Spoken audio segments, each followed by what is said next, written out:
Hello, creative friends. Welcome. This is a very requested video that I'm thrilled to be making for you today, and it is all about how to pick a good market for your creative business. If we haven't met before, my name is Rebecca. I run my art business, like art studio. I also started a sea salt company that my family still runs. So I have been doing markets and pop-up events for about 6 years. So I have a little bit of experience that I am excited to share with you. But very importantly is that I have done markets both pre-pandemic and post-pandemic, and I think there's a very big difference. But first, before I get started, I will just, a little disclaimer, there are obviously going to be regional differences in terms of the market culture in different places. So I am based in Nova Scotia, Canada, which is a little province on the East Coast, right on the ocean, and we have a ton of market events that people travel in from different areas for. So I'm kind of in like a hub of a area. I don't know what to call it. I'm in the biggest city in the Atlantic provinces of Canada. So we do have a lot of market events here, but you may find that there are some differences in terms of your area and, like I said, the market culture there. But that's just a disclaimer. Hopefully a lot of this is universal, and I think it is. I have all my notes here ready to go. We are going to be talking about where to find market events, how to research a market, my process for market evaluation before I apply to one, and then just like some random experiences and advice that I have just at the end. Now, the reason that I mentioned I've done markets both pre and post pandemic is that I have noticed they have changed in a big way. There's three things that are different now than they were when I got started. And I got started in 2018, 2017, 2018, somewhere around there. The first thing that has changed is there are way more events now. I think people kind of realize that market events are profitable, or a lot of people started businesses organizing events. I'm not really sure, but there are way more events than there used to be, especially around Christmas, but generally throughout the year. The second thing is that there are way more vendors and artisans. A lot of people during that pandemic period started new businesses, small businesses making something. So there is a lot more vendors competing for those spots as well. And the third thing is that there's less disposable income to go around. So you will find a lot of people have smaller budgets now and are not interested in shopping at all of these events. So where before I found that you could do a couple events a year, and generally people will go to multiple of them, or when there was fewer markets to pick from, people would go to all of them or more of them. But now there's a lot of choice, a lot of vendors, and people have some spending fatigue or just lower disposable incomes in general. So that's not true across the board. There's still definitely lots of people who are buying, but I have seen changes in terms of markets. So that is what we're tackling, and this is going to be how I go about researching my markets, picking ones that are good. I have a pretty good success rate in my opinion. I don't do a lot of stinkers anymore, but occasionally you find some that are not what you expect them to be. But generally I follow these rules that we're going to talk about in how I evaluate and prepare for a market before I even apply. Okay, chapter 1, where to find market events. This is probably the most common question that I get on Instagram is how do I find markets? Because I talk about them all the time because I'm always going to them and I love them. They're very social. It's a great opportunity for market research in my business, and also you can make sales. It's fun. When you work from home all the time and don't have to go anywhere, it's nice to have an opportunity to leave the house, honestly. Where I find market events. This is just, I'm going to run down the list, okay? Number 1, Instagram, calls for vendors. I see a lot of calls for vendors through Instagram because I follow local makers, local organizations, or local event spaces, and they just create graphics when they have events and they're looking for vendors. People reshare them, and I find them in Instagram stories a lot. So that's one good place. 2 is Facebook event pages. Even if you don't use Facebook very much, I certainly don't. I still go in there to look at the events because a lot of events are catering to demographics that do use Facebook, if you know what I mean. So you can find, if you go into the events page and just search for market and then change the region or the distance to near you, it should come up with some market events that are upcoming. You may also find market events that happened previous year, such as like Christmas events that may have already happened. And then you can find out who organized them and see if they are planning to do it again. So that's another way to use the Facebook events as a research tool. Third option is Google for big events in your target area. This is like trade shows or just any sort of like giant event that will have a website for it. I just find that you can usually just Google your city name or whatever city you're targeting, and then Christmas market or anime convention or arts festival, anything like that, you should be able to find it on there. Another option is to figure out what the big venues are in your area and look at their calendars on their website. Sometimes they have an event page that will list conferences or trade shows or just big markets on a calendar there, and then you can reach out that way, or you could even contact the venue and be like, do you have any bookings for big events later this year? Could you give me their names? That is another option. A little more hands-on, but definitely something you could try. And the last option, which honestly is very, very effective in my opinion, is simply talking to other vendors. You can befriend local artists or makers on Instagram, and then just send them a message and say, hey, I'm pretty new to this. I'm looking for shows to apply to for July or for November. And do you have any recommendations of which ones are really great? I think this is a really, really great thing to do because you could make a friend. You could get really insider scoop on like whether these shows are good. And also it's authentic information. I don't know. I didn't really have a third point, I guess. But I think this is a good thing to do. Maybe don't contact someone who's directly in your niche. If you make pottery, don't contact another pottery person because they're not going to want to, you're their competition. But like pottery person, contact a candle person, and candle person, talk to a jewelry person. Like, you know, something that is of a similar price point to what you sell, but not the exact same thing. Okay, chapter 2, how to research a market. Researching a market is going to tell you whether it's a good fit for you and the people who want to buy stuff from you. This will depend a little bit on the type of event. So if this is an annual market, like something that happens once a year, every year in your area, I would look at the past Facebook event pages for it. That will give you an idea of how many people attended or were interested in attending, the demographic of those people. Like, look, is it all old women? Is it all young people? Is it all men? Anything you can tell from the guest list or people who are interested in the event. You may also find photographs from the previous event and you can scout out like, what does the crowd look like? What do the vendors look like? Is that something comparable to what you do? You can also find out who organizes it, and if it's a really big event, you can do your research on them, maybe find reviews if they're a company who's organizing it, or even contact them with questions. And you can also reach out to past vendors and ask their experience at it. I know I am happy to tell people exactly, honestly, my experience at any show I've been to if they ask. So I'm sure the people feel the same way. If you are applying to a show that is like a weekly market, like a farmer's market or something, that is like a reoccurring event, first find out if there are attendance obligations. So for example, if you were to go to our local farmer's market, you can't just go and do one Saturday to give it a go. I mean, maybe they'd let you, but they want you to do a formal application and then you are considered an ongoing vendor and they want you there every week. There's not that like drop-in culture at that market. So that's just something a little bit different. And you might want to know that going in. The farmers markets might have attendance expectations, signing on as a vendor rather than temporary or like a one-time thing. If it's a recurring event, then try and go yourself in person. Just walk around, observe, like I said, the vendors, the people, the organizers, see what the vibe is and if that works for you. And again, research the organizers. If it's a recurring event, then it's likely that it's being put on by an organization or not-for-profit or a small company or something. And there should be some form of reviews out there. Obviously take reviews with, a grain of salt, but that's another option to investigate. And the third option is if this is a new event that hasn't happened before, how do you research that? I would say contact the organizer. Reach out and ask them even before you apply. If they haven't put this information out there already, what is their expectation of attendance? How are they marketing this event? Do they have a strategy in place or are they just kind of relying on their existing fan base? If this is like a pop-up event at a store, is it a busy Saturday that you're going to be doing this pop-up? If this is an event run by an arts organization, do they have a member base that means that all of those members are going to be there shopping? Or do they have a big budget for marketing and are going to use that well? These are all the kind of things you can research when you are approaching a new event. You can also consider if the organizer has done past events that might be relevant. So again, that research into who's organizing it. And the third thing, which I find is more relevant for a new event that hasn't been tested before, but in general is a good thing to think about, is consider what the venue is and whether it's accessible and also has enough parking. I can't tell you how many well-intentioned events I've gone to.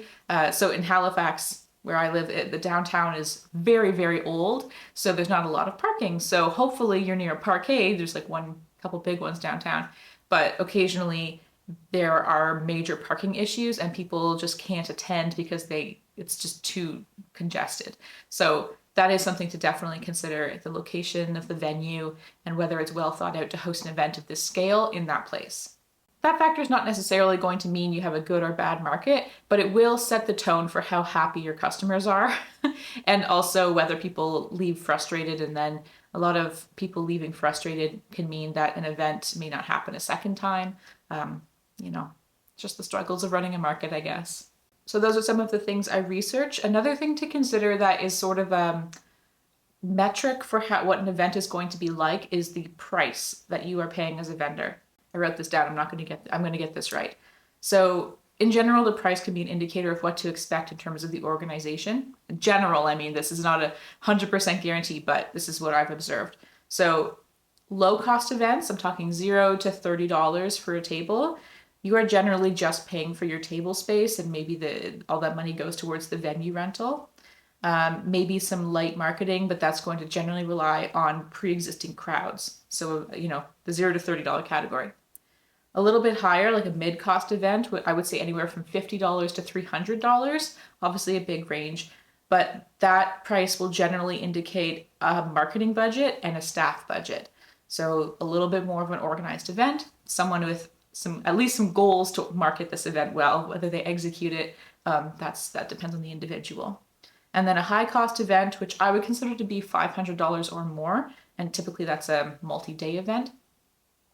But that high cost will generally indicate a big marketing and staffing budget, a big space rental fee, plus some prestige pricing for the access to the audience. So the first couple of those is kind of obvious, like the marketing, staffing budget, and rental budget. But prestige pricing means that you are paying extra for the privilege of being there. And that feels weird, but is kind of what happens when an event is really big and popular, because those spaces are in demand and because the organizers and the audience and the vendors all know that people are definitely going to show up for this. The organizers are able to charge a little bit more, make a little bit more profit because it's competitive and they know that they will sell those spots no matter what the price is. So a bigger show could have that prestige pricing, but even so, that still probably is indicative of a show where there's going to be a really big audience. Okay, let's move on to the next chapter. This is my process for market evaluation. So this is the checklist I run down through in my head or on paper when I'm picking a market if I'm going to go. Number one, what is the financial investment for this market? Now that's not just the fee of the event. So that includes how much is the vendor fee, cost of transportation and gas to get there, especially if you're coming from far away, the cost of food for you to survive through this event, even if you're just buying groceries and making a packed lunch, and also accommodation if you have to travel. The cost of hiring somebody if necessary. So if you have a multi-day event and you want to hire somebody. Also the cost of care like babysitting or dog sitting if you have someone to look after back home. And all of that is just for the event cost. Then you also have your materials and your inventory costs and your booth display. So you need to consider all of those things together. What is it actually going to cost you to go to this event, attend it, and sell? And how much would you have to sell to break even or make a profit?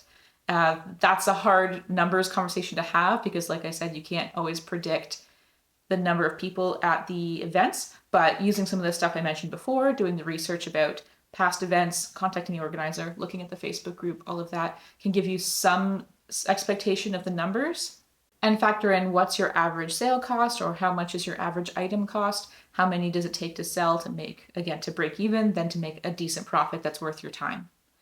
And I didn't even factor in the cost of time here because, frankly, the time working at these events, vendors rarely get to factor that in.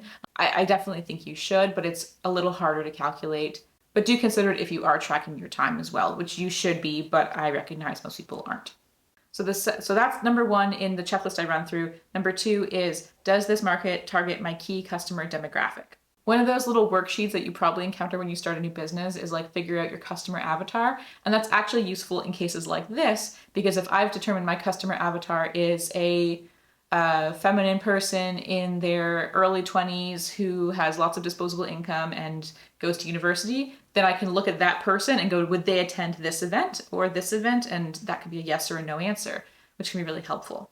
When you're trying to figure out if your target audience would attend this event, you can consider things like, what is the theme of the event? So is it an outdoor music festival versus a quilt conference? There's going to be lots of different audiences at both. And also look at the theming of the marketing. So that's like the graphic design choices, the language and everything around the event that you'll see on their social media pages, their posters, anything like that. The kind of audience they're trying to attract will be dictated by the marketing material they use, which is why it's really important to do a professional, conscientious job of branding your event. That's just a side point. You'll also want to figure out if people are looking to spend a lot of money or little money at this event. And that will again help you dictate whether this is going to be an event that you can make a profit at. The difference in terms of this is what are customer expectations at this event.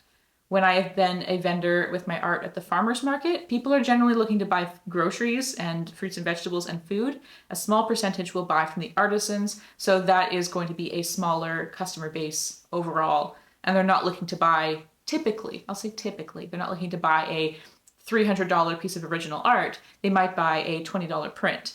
So a lower expectation of what they would buy. On the other hand, if you are going to a designer craft show, I just worked one of those last weekend, the customers are showing up there expecting that they are buying high-end professional artisan products. So they were spending big money. And that's great because that's awesome for the vendors. But it also says a lot about how the organizers have positioned this show and set up customer expectations. So that's why the organizer makes a really big difference.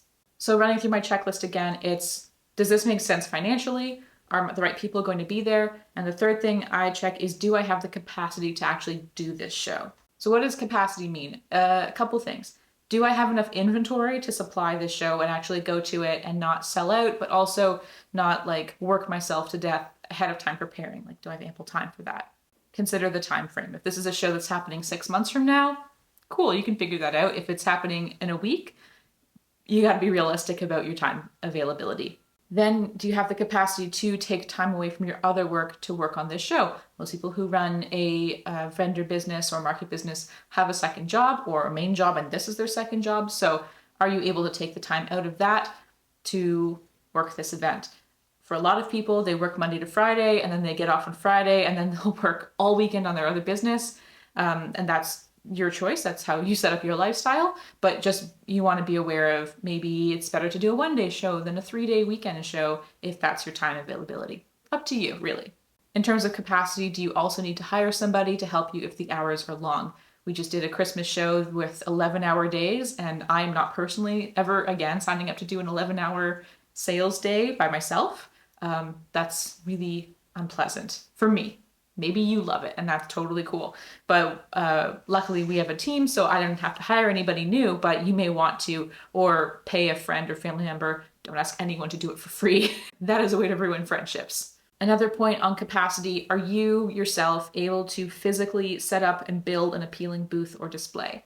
You might need help with that. You might need to borrow a vehicle or a truck. It's an intense labor job to set up a really big display. You can do a simple one just on a table, that's cool too, but you still have to truck in all your materials, your table, your accessories, your displays, whatever you have.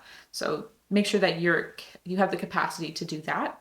And finally, the most important thing in terms of your capacity, in my opinion, this is a very important point, so I'm gonna put little stars around it, is if this market is a failure, will it cause financial hardship for me? Because if the answer to that is yes or maybe, I would say don't do that show. This is something that I think is advice that I'm very determined about since the markets have changed a lot. And I've seen too many people who put all their eggs in one basket, or, you know, they really can't afford to lose this money. No one can afford to lose money. Like that's not what I'm saying. Like nobody wants to have a bad market, but sometimes it happens. For example, once we were doing a 2-day summer festival, like it was great. It was in an arena, but they opened up the sides. So it was like partly indoors and outdoors. There was food trucks. It was huge. We paid quite a lot of money to be there. And there was like a monsoon that weekend. It just poured rain. And some people did come, but mostly they just wanted to be indoors out of the rain. They didn't buy anything. We made a fraction of what we paid to be there over a 2-day show. And it was a professionally run show by like a big organizing company. All the vendors looked great. Like it had the formula for success, and yet the rain made it awful. So sometimes stuff like that just happens. You really can't predict it.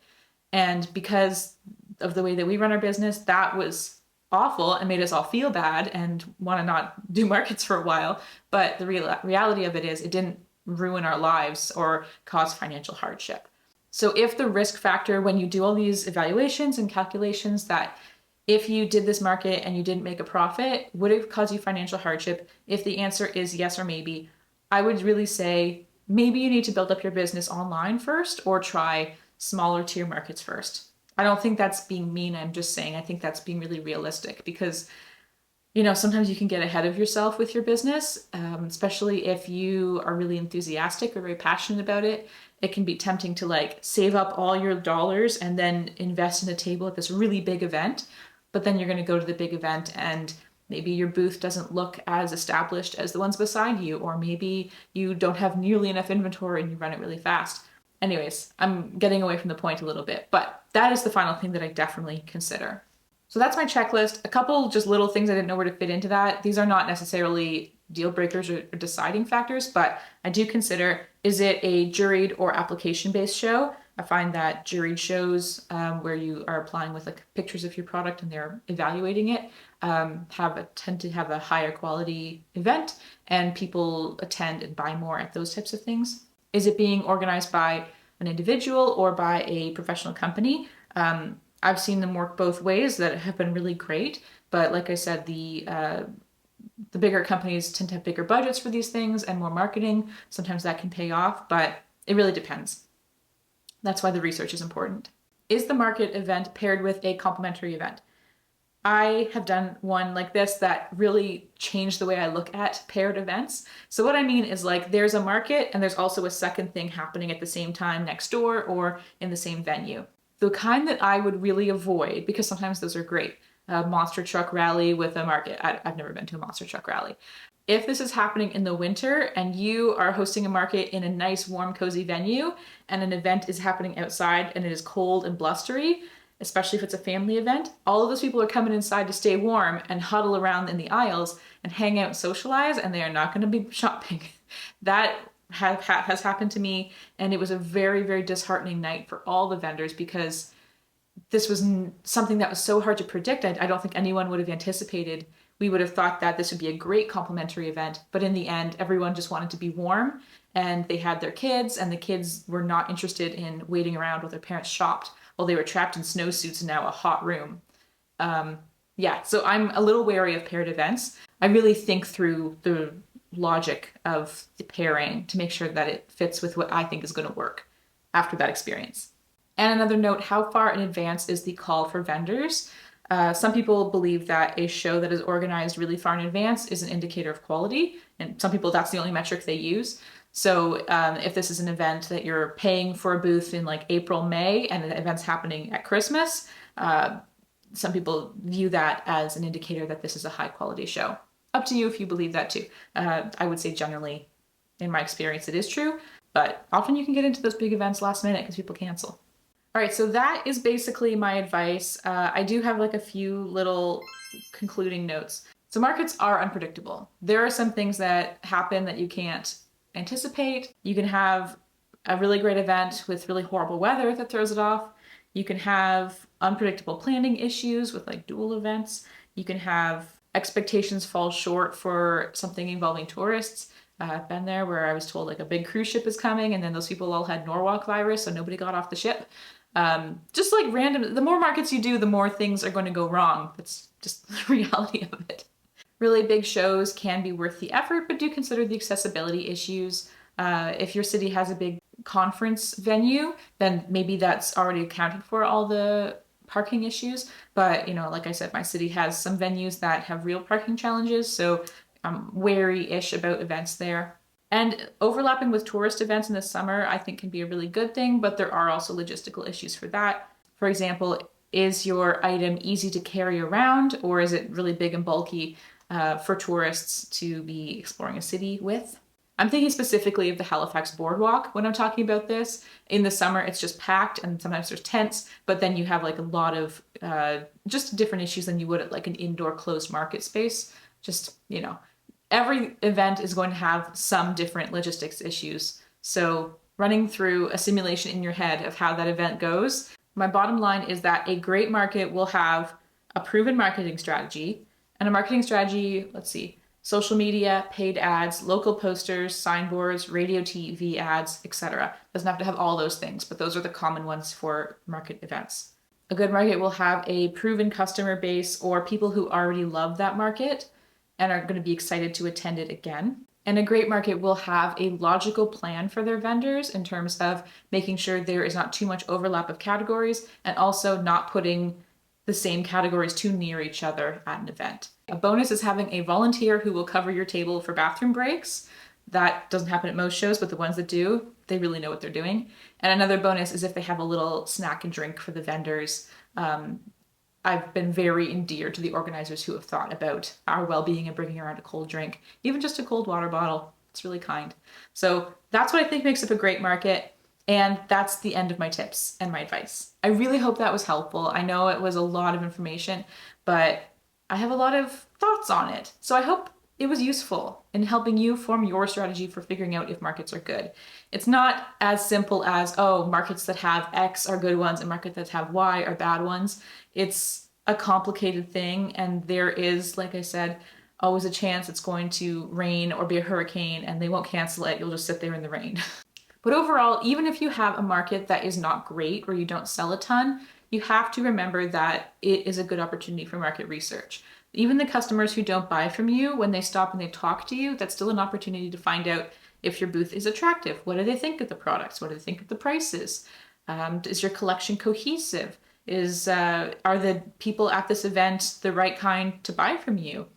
All of that is stuff you can be noting down. So if you're having a real stinker of a market, I would recommend, instead of just like checking out and going behind your booth, which can be very tempting, and I've done it, obviously, try and like grab a notebook and make some notes about how your market is performing, who is shopping at this event, gather some data, because at least then you're walking away with something. Despite the challenges that go with being a business that goes to markets, I really think they can be fun. You can make a lot of friends with other vendors, you can network, you can get out of your house, and most importantly, even more importantly than the money, maybe not, but you can get compliments on your beautiful work. And as someone who loves getting compliments on my work, it is one of my favorite parts. It's just people being like, this is so cute, or I love what you did there, this is amazing. People picking up your art and showing their friend and being like, look, isn't this, I sell greeting cards a lot. It's like, isn't this card perfect for so-and-so?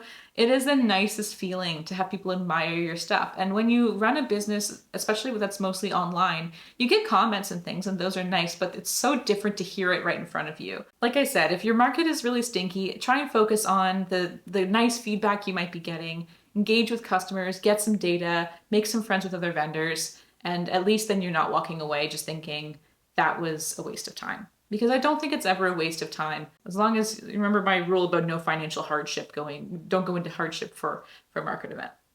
Okay, I think that's everything. If you have questions, leave them in the comments. Happy to answer as much as I can. If you have other things that I missed, by all means, let me know. I'm not the only vendor in the world who has opinions. And I know that, like I said, there could be regional differences. So if something I said was different where you live, or there's another factor you consider in your area, I'd love to hear it. Because I'm very interested in this in general. I just find the whole vendor market culture interesting and weird, right? But I like it. Okay, that's it. Thank you for watching. Check out my other videos about being a vendor and selling stuff and running a business if you are interested in more from me. I will be talking about it more. I have lots to say on the topic. So thank you for watching. Love you. Bye.